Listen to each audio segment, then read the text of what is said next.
Okay. Pasaka man, kas ir kaut kāda personība, mentors vai cilvēks, kas ir ietekmējis to politisko karjeru visvairāk?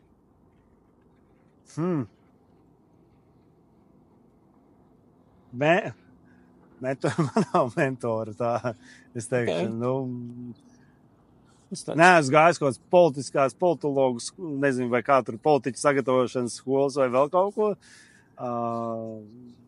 Savā ziņā tajā politiskajā vidē esmu nonācis diezgan tā, praktiski strauji iekšā.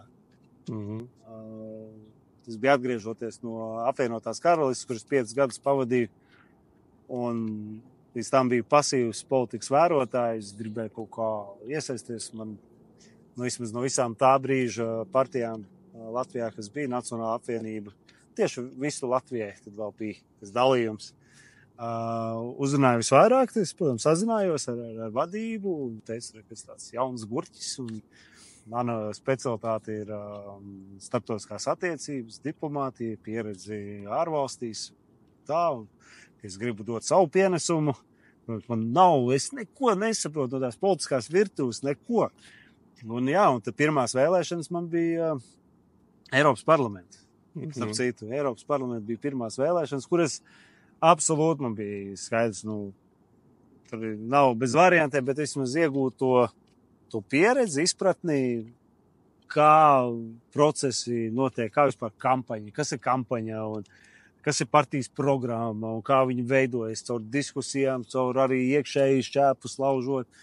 Un tam izgāja visam cauri, tad balotējos nacionālajām vēlēšanām, kur vēlētāji bija pamanījuši, aktīvi es darbojos arī ar dažādiem sabiedriskiem projektiem. Tajā skaitā tas arī pirms atgriešanās Latvijā, es Lielbritānijā Latviešu studentu asociāciju vadīju, izveidoju arī Latviešu kultūras dienas, kuras, starp citu, man par pārsteigumu 10 gadi ir pagājuši, kopš es devos prom.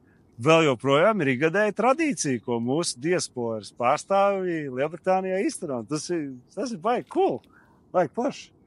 Un tad Latvijā bija ar jaunatnes jautājumiem aktīvi. Darbojos tieši jaunatnes fórums par jauniešu iekļaušanos sociāli-ekonomiski politiskajā dzīvē, tajā skaitā. Un tālāk jau tā pieredze tīri no, nokrīti, nobrāzes celi, nobrāzes alkoni, celies, atkal virzies. Tā viņš ir ar sirmiem matiem uz šo brīdi laustu kāju. Īstenojies. Līdz ar to man tiešām nav mentors, bet man ir varbūt ir tā pasaules vēsturē politiķi, kas iedvesmo īpaši šajos apstākļos. Šajos ģeopolitiskajos apstākļos, man liekas, tam, ko es mēģinu arī klāstīt starptautiski, ir tas, ka vēsturē izskatās patīk atkārtoties.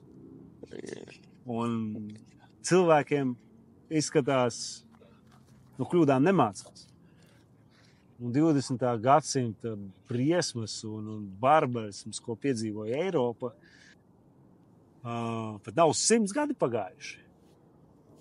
21. gadsimtā izskatās, mēs piedzīvojam atkal to pašu. Daudziem droši vien, tas ir ļoti sirmā vecumā, varētu būt tāds deja vu momenti.